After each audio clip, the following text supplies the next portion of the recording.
Bonsoir à tous et bienvenue dans ce dernier carrefour d'informations sur RTI 1. À Yamoussoukro, le Premier ministre a visité les commerçants sinistrés du grand marché de la capitale politique de notre pays.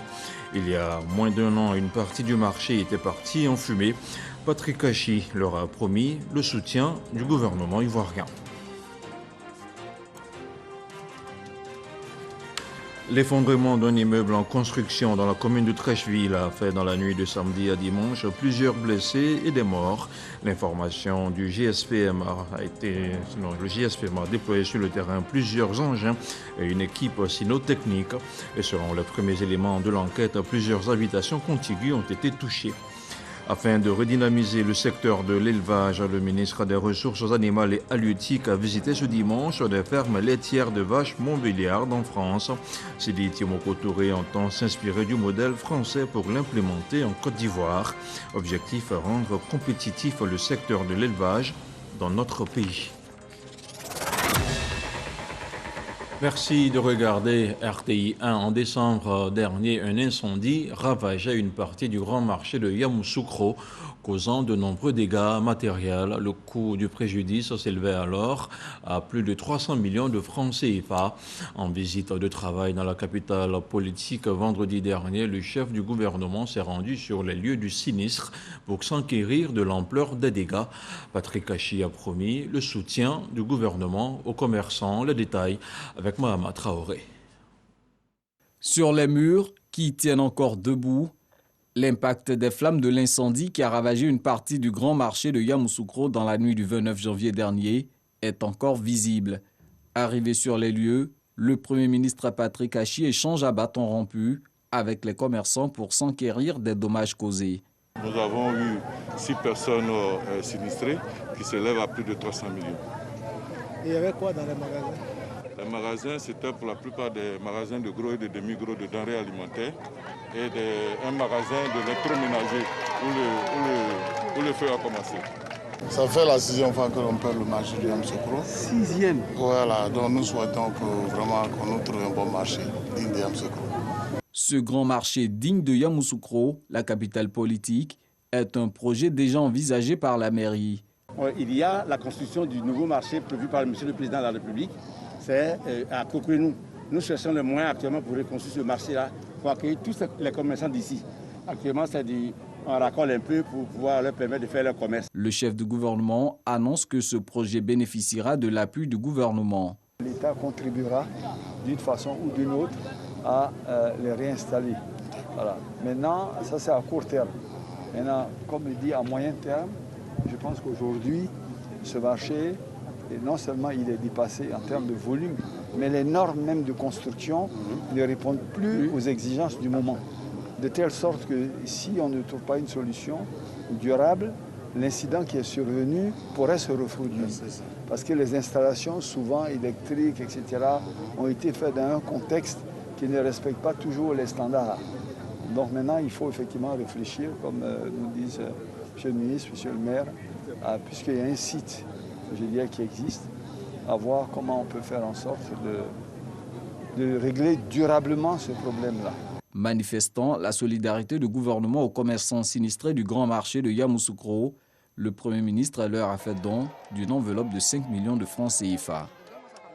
Et sur un tout autre plan, le ministre du Commerce et de l'Industrie était ce dimanche l'invité de RTI 1. Souleymane Diarra est venu parler de la cherté de la vie et donc de la flambée des prix des produits de première nécessité. À Hamza Diaby, il a indiqué que des actions ont été mises en œuvre par le gouvernement. On regarde un extrait de son passage. Aujourd'hui, nous sommes globalement dans une conjoncture internationale qui est défavorable. Parce que vous avez noté en fait l'impact de la Covid en fait sur les activités économiques depuis 2020, qui a déstructuré toutes les chaînes d'approvisionnement, qui a amené en fait, qui a détruit une partie de la force de travail, et tout ceci a impacté en fait les stocks au niveau de certains produits importants, que ce soit les produits oléagineux, les céréales au niveau international. Et avec la reprise des activités économiques, il y a certains grands pays, notamment de l'Asie, qui ont essayé de reconstituer les stocks, je vais dire, de plus de 50% que le niveau initial. Et tout ça, je veux dire, a impacté les marchés et les cours de ces produits, notamment de l'huile à l'international, également d'autres céréales, ont vraiment flambé. Et ce qui n'était pas neutre, en fait, sur le cours de certains produits en Côte d'Ivoire. Là, le gouvernement, le 21 juin dernier, a fait adopter une communication mettant en œuvre, en fait, 8 mesures immédiates et 17 mesures structurelles que nous sommes en train de mettre en œuvre. Et quand vous regardez ces mesures, il y avait des mesures par rapport au renforcement de la concertation entre les États et tous les acteurs concernés. Ça, nous le faisons tout le temps. Deuxièmement, il y avait le renforcement également de la communication et de la sensibilisation. Grâce à la RTI, on a des créneaux qui nous permettent de communiquer, aux Ivoiriens, et également d'être sur les réseaux sociaux. Il y a des publications qui sont faites. Et il y avait les comités locaux de lutte contre la vie chère à installer dans les régions de Côte d'Ivoire. À ce jour, cela a été fait également. Et tous ces comités qui regroupent des commerçants, des consommateurs, présidés par les préfets des départements, sont installés dans l'ensemble des régions. Et il y avait la problématique, en fait, d'ajouter à la farine boulangère des céréales qui sont produites localement. Et ce que nous avons fait... On parlait de farine de manioc. Depuis le 17 février, le comité ivoirien de normalisation s'est réuni et a adopté les nouvelles normes, en fait, qui sont rendues publiques très prochainement. Donc, pour dire que nous travaillons sur tous ces sujets, et également, il fallait travailler contre le racket sous toutes ses formes, et puis également avec d'autres mesures structurelles qui portent notamment, en fait, sur l'amélioration de l'offre, aussi bien au niveau des produits agricoles qu'au niveau des ressources halieutiques et des protéines animales. À la deuxième journée du Salon international de l'agriculture de Paris, plusieurs entreprises ivoiriennes, pour ne citer que l'AFOR et l'AIPH, ont ouvert le bal de communication face aux investisseurs et acteurs du secteur de l'agriculture et du foncier. Il a été question de la durabilité de l'huile de palme, des opportunités d'investissement avec le récépissé d'entreposage. Le sujet de la sécurisation foncière avec l'implication de l'AFOR n'a pas non plus été occulté. Le compte-rendu de Cheikh Koné, l'un de nos envoyés spéciaux à Paris. Le sujet fait l'actualité en ce moment. La nouvelle réglementation de l'Union européenne en vue d'endiguer le phénomène de la déforestation frappe de plein fouet le secteur de l'or rouge. Alors, comment promouvoir un palmier à huile durable en Côte d'Ivoire? C'est tout le sens de ce panel organisé en marge du SIA 2022. Être durable, c'est remplir certaines exigences au plan économique, au plan social et au plan environnemental, tout simplement parce que ces différents objectifs sont mêlés. Si les petits producteurs peuvent augmenter leur rendement, ils auront moins tendance à déforester. Aujourd'hui, il faut faire en sorte que les petits producteurs s'intéressent beaucoup à la culture du palmier et en respectant tout ce qui est normes de développement durable et tout ça. La Côte d'Ivoire veut tripler sa production estimée aujourd'hui à 600 000 tonnes sans augmentation de surface. Pour ce faire, l'organe de régulation entend accompagner les acteurs dans une démarche de durabilité. Et donc dans cet accompagnement, nous essayons de leur apporter la maîtrise des bonnes pratiques agricoles à travers leur interprofession qui est l'AIPH.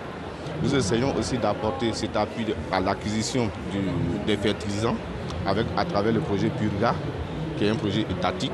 La deuxième communication de la journée a été conduite par l'autorité de régulation du système des récépissés d'entreposage.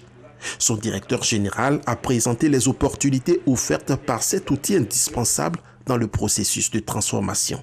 Dans ce business logistique, quand vous faites la simulation sur un entrepôt de 5000 m² de surface, vous avez environ 841 millions d'investissements à faire pour que l'entrepôt soit fonctionnel.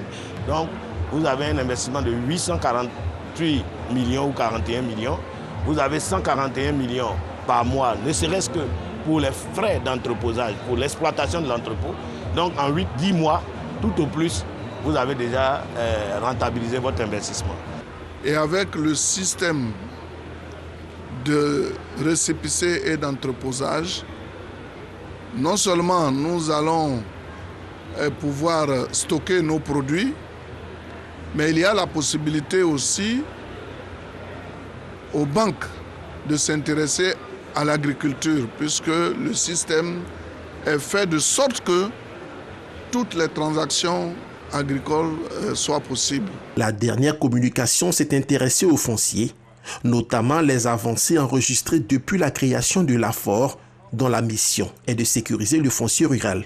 Nous disons à tous ceux qui veulent investir dans le domaine agricole de Côte d'Ivoire, qu'il y a une garantie désormais, grâce à cette loi sur le foncier rural, grâce à l'apport qui a été mis en place par le président de la République pour justement régler tous les conflits au niveau foncier qui ont contribué à des difficultés que nous avons connues. Sur 8576 villages que compte la Côte d'Ivoire, 4593 territoires de villages ont été délimités, bouclés et bornés. 2254 autres villages ont bénéficié d'un arrêté signé du ministre de l'Intérieur. Toujours à Paris, le ministre des Ressources animales et halieutiques a démarré sa série de rencontres et d'échanges avec les professionnels français du secteur de l'élevage. Une première série d'audiences et de discussions B2B, notamment avec le pôle agricole de MEDEF International et certains acteurs français du milieu de l'élevage. Au centre des échanges, le renforcement de la coopération, mais surtout la recherche de solutions pour réguler la transhumance et accroître la compétitivité du secteur de l'élevage dans notre pays. On retrouve un autre envoyé spécial au Parc des Expositions de Paris, Jean-Luc Bango.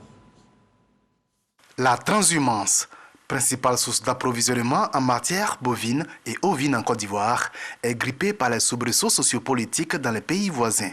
Outre les dispositions entreprises par les autorités ivoiriennes pour assurer la mobilisation du potentiel national, des solutions sont recherchées à l'extérieur, notamment au Salon de l'Agriculture de Paris.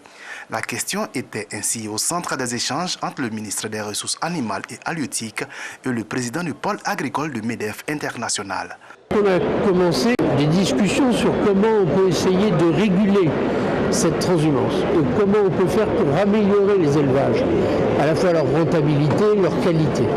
En face du ministre, des chefs d'entreprise françaises spécialisés dans la question, mais également qui pourraient apporter leur contribution pour le développement des autres filières d'élevage. La Côte d'Ivoire est un marché extrêmement dynamique avec des éleveurs très enthousiastes qui veulent réussir, bien entendu, mais pour réussir, il faut un peu de technique et nous sommes là pour faire des partenariats avec eux. On est présent sur quasiment tous les Côtes d'Ivoire. Un intérêt certain sur lequel le ministère entend capitaliser pour faire aboutir les projets dans le secteur de la production animale ivoirienne. Heureux de voir qu'il y a un fort intérêt.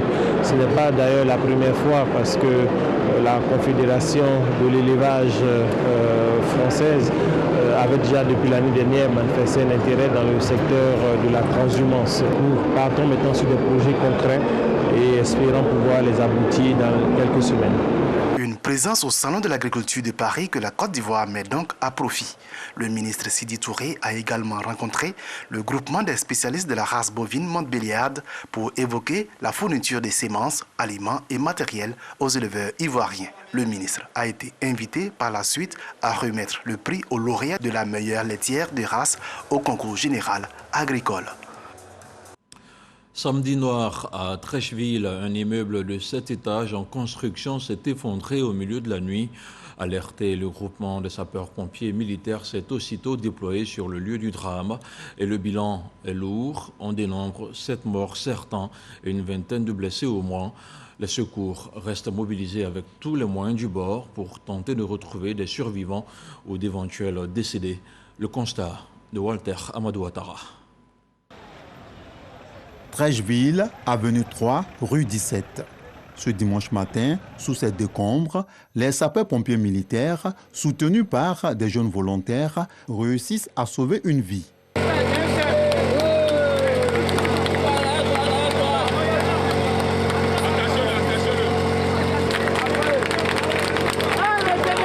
Non loin de là, des populations sont encore sous le choc.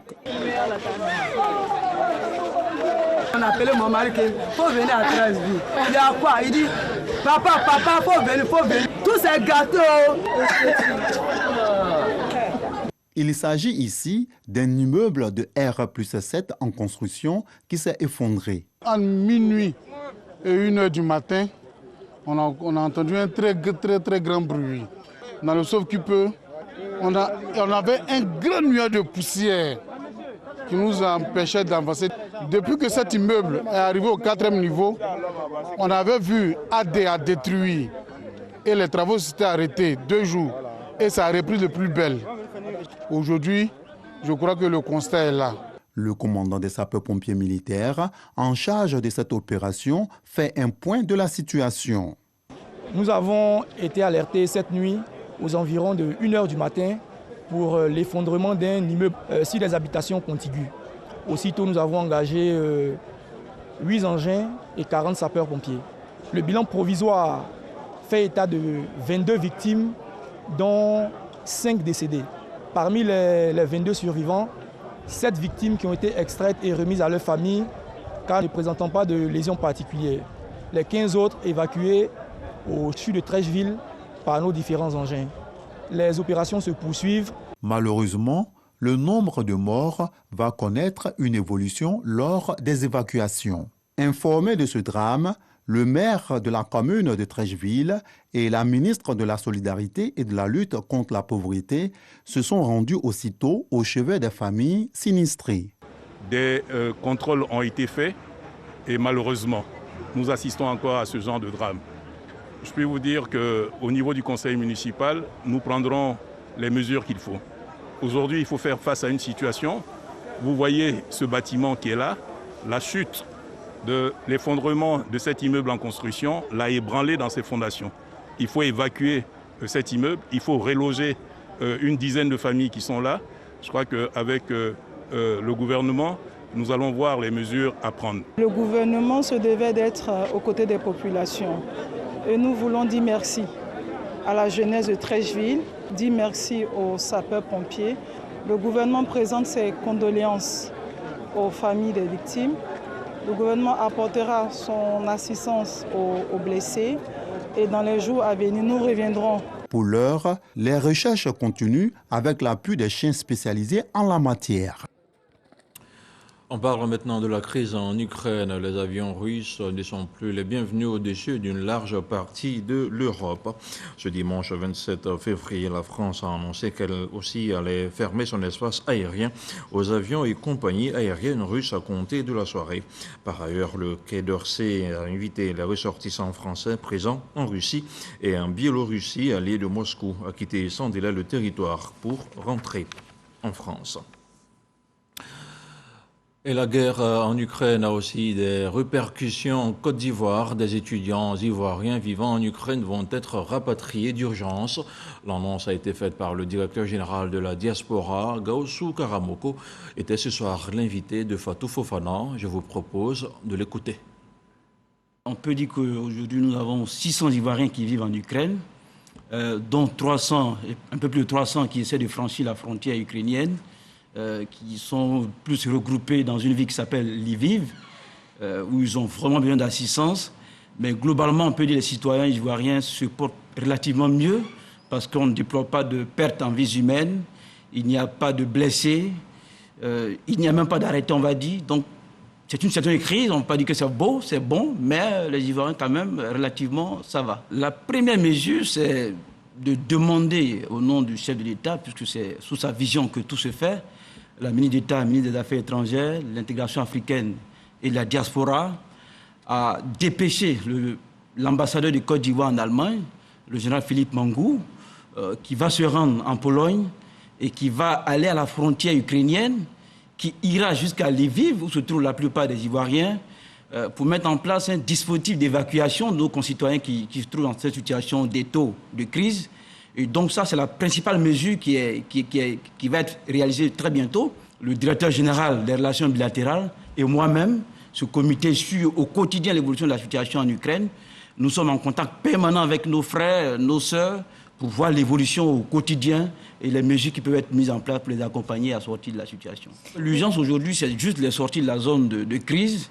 Une fois qu'ils seront en Pologne, la suite, on va l'examiner, étant donné qu'on est en permanence en contact avec eux.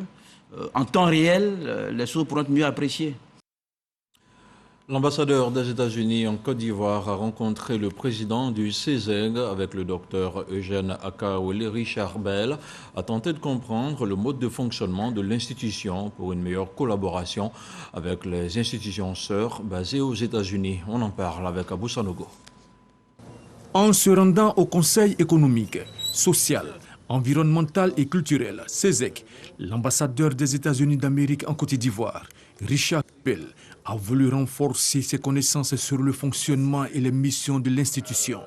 Une chambre consultative qui assure la représentation des principales activités économiques et sociales. Je voulais vraiment m'informer et j'ai beaucoup appris. Alors j'espère que nous allons pouvoir trouver moyen de travailler ensemble à l'avenir. À l'issue de cette rencontre avec le président du Conseil économique, social, environnemental et culturel, Dr Eugène Aka-Aoli, le diplomate américain entend œuvrer pour la facilitation de la collaboration entre le CESEC et les institutions sœurs basées aux États-Unis d'Amérique. Collaboration qui contribuera assurément à un partage d'expériences. On s'intéresse maintenant au point de la situation de la Covid-19 au 27 février.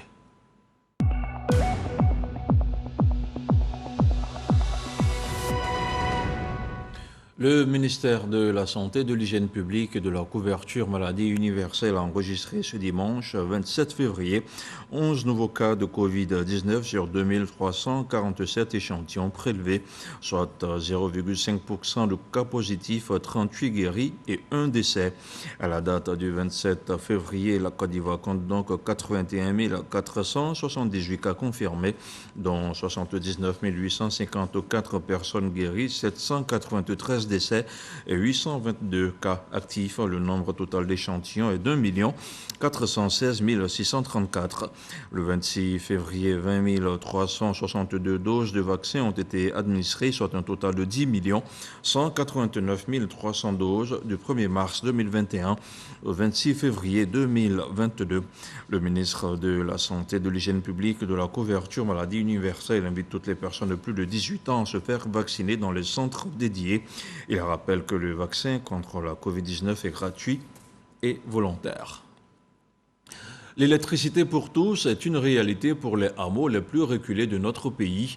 Dans la sous-préfecture de Yamoussoukro, 7 villages viennent d'être connectés au réseau national pour un investissement global de plus de 380 millions de francs CFA pour au moins 6 000 habitants. Le compte-rendu de Kader Sogodogo. Badala, village de la sous-préfecture de Yamoussoukro, a battu le rappel de ses fils pour réserver un accueil des grands jours au ministre du Commerce et de l'Industrie, Souleymane Diarra-Souba, député de la localité.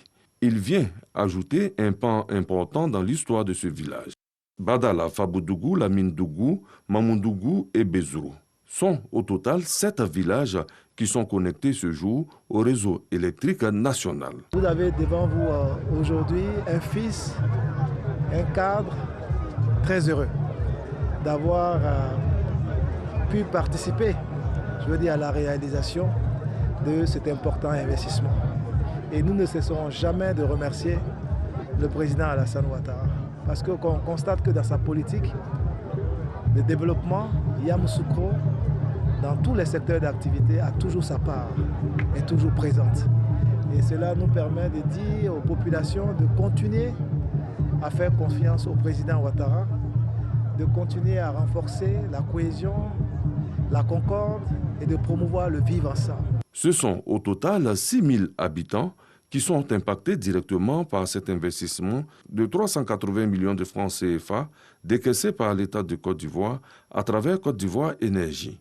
Les populations dans leur ensemble n'oublieront pas de sitôt ce jour. Nos parents, après les durs travaux champêtres, pourront enfin se désaltérer avec de l'eau glacée. Quant à nos mamans et nos femmes, elles ne pileront plus leurs céréales dans les mortiers si les moulins sont installés. Je dis que je suis sorti des ténèbres. Monsieur le Président de la République, je le remercie. Je viens d'avoir du courant dans mon village à Bezro. Une joie parce que depuis les années 90 jusqu'à aujourd'hui, c'est maintenant que Bezro, qui est un des villages Nanafoué dans la commune de Yamoussoukro, vient d'avoir le courant, l'électricité, vient de voir le jour. Le programme Électricité pour tous est un pilier important du programme social du gouvernement. On s'intéresse maintenant à la communauté Minyanka issue du Mali vivant en Côte d'Ivoire qui a désormais une union, désormais UMACI. Elle vient de boucler son assemblée générale constitutive. L'union des Minyanka et amis de Côte d'Ivoire s'engage désormais à prôner la paix, la cohésion sociale et le vivre ensemble pour un développement de la Côte d'Ivoire. Le reportage de Djeneba Ouattara avec le commentaire de Charles Tatou. Renforcer les liens de fraternité, de solidarité et de paix entre les membres de la communauté Minyanka pour contribuer au développement du pays d'accueil à travers la promotion de leur patrimoine culturel. Tels sont les objectifs du peuple Minyanka vivant en Côte d'Ivoire. Pour relever ce défi, les membres de cette communauté se sont réunis au sein de l'UMACI, Union des Minyanka et amis de Côte d'Ivoire.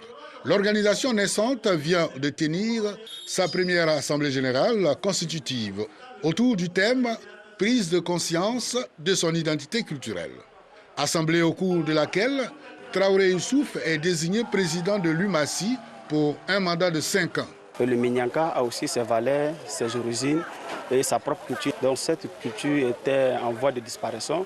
Il fallait vraiment nous réunir pour essayer d'expliquer l'identité culturelle à nos communautés. Les autres Minyanka qui n'ont pas d'abord compris, et moi mon priorité c'est pour les faire venir.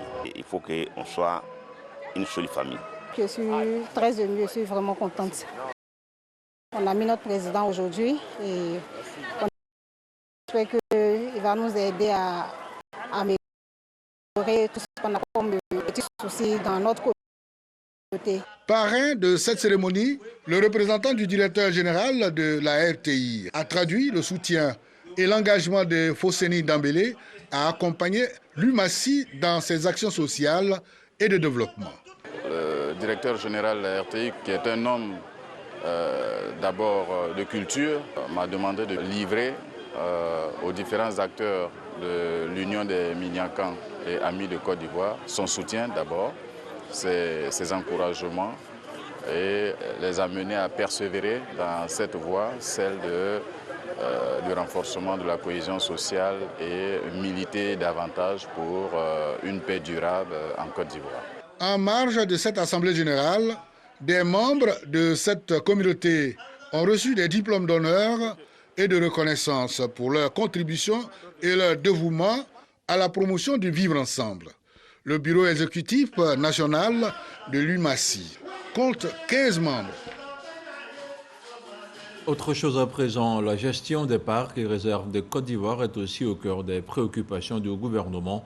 La fondation du même nom vient de faire un don d'1,330 milliard de francs CFA à l'OIPR. Grace Kando revient pour nous sur la signature de convention. La Fondation pour les parcs et réserves de Côte d'Ivoire octroie une subvention d'1,330 milliard de francs CFA à l'Office ivoirien des parcs et réserves. Un don non remboursable matérialisé par une signature de convention entre les deux entités. Ces fonds qui sont donc octroyés à l'Office ivoirien des parcs et réserves sont donc audités et nous sommes satisfaits des résultats obtenus. Et depuis quelques années, on voit que la gestion des parcs nationaux s'améliore d'année en année. Et à terme, nous voulons donc arriver à octroyer à peu près 2 milliards de francs de subventions non remboursables annuellement à l'OIPR. Un don apprécié à sa juste valeur et qui sera utilisé à bon escient. Ces fonds vont servir à financer les coûts récurrents de ces parcs nationaux, notamment tout ce qui est activités de surveillance, activités de suivi écologique, appui aux populations riveraines et des activités de management. En réalité, les fonds nous permettent d'être plus opérationnels sur le terrain, d'assurer la couverture de l'ensemble de ces 4 aires protégées. Aujourd'hui, nous pouvons accueillir des touristes sur ces sites-là grâce au financement de la Fondation pour les parcs et réserves. Un don qui prend en compte la gestion des parcs nationaux de Taï, Komoé, Azani et le Mont-Sangbé.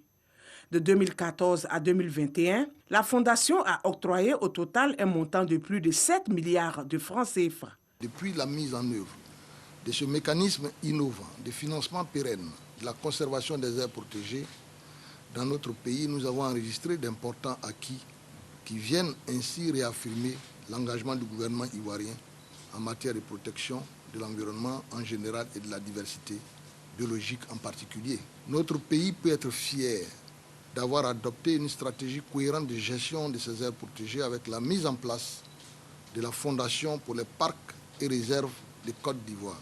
Autre temps fort de cette rencontre, la remise des trophées et de pins au directeur général de l'OIPR pour sa nomination au grade de conservateur général, ainsi qu'au ministre Jean-Luc Assy et ses proches collaborateurs pour leur implication dans la gestion des parcs et réserves. Avant de refermer ce journal ce soir, le 7/7, le tour de l'actualité en 7 jours et l'affaire de Moussa Konaté avec le commentaire d'Éric Goré.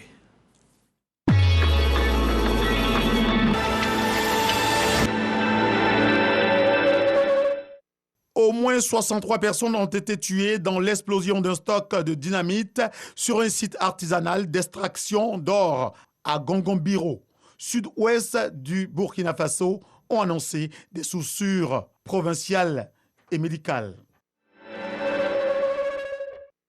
Des milliers de Soudanais ont manifesté contre le coup d'État du général Abdel Fattah. Ces rassemblements ont coïncidé avec la visite de l'émissaire de l'ONU pour les droits humains.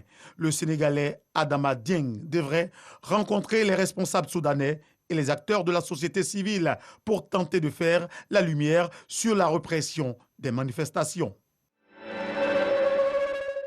4 militaires de l'armée française opérant sous la bannière de l'ONU avaient été arrêtés lundi en Centrafrique et accusés sur les réseaux sociaux d'avoir voulu assassiner le président centrafricain Faustin Archange Touadéra. Ils ont été libérés jeudi sans poursuite, a annoncé l'ONU.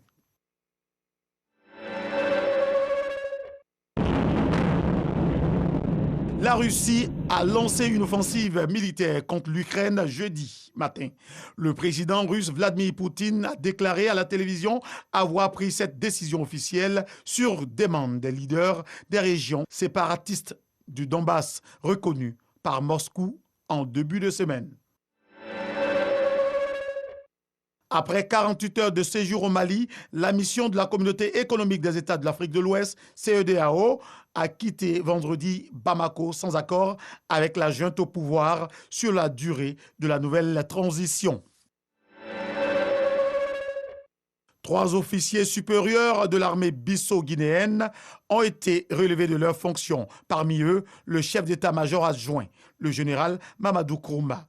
C'est le premier changement au sommet de la hiérarchie militaire après le coup d'État du 1er février. La Corée du Nord a tiré dimanche un missile balistique en direction de la mer de l'Est. C'est le 8e cette année.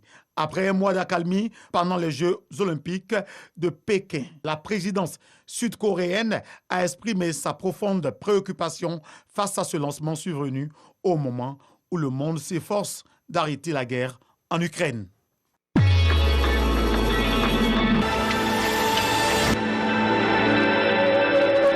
Et l'actualité dans le monde reste dominée ce soir encore par la guerre en Ukraine qui va encore faire causer dans les chaumières pendant quelques jours.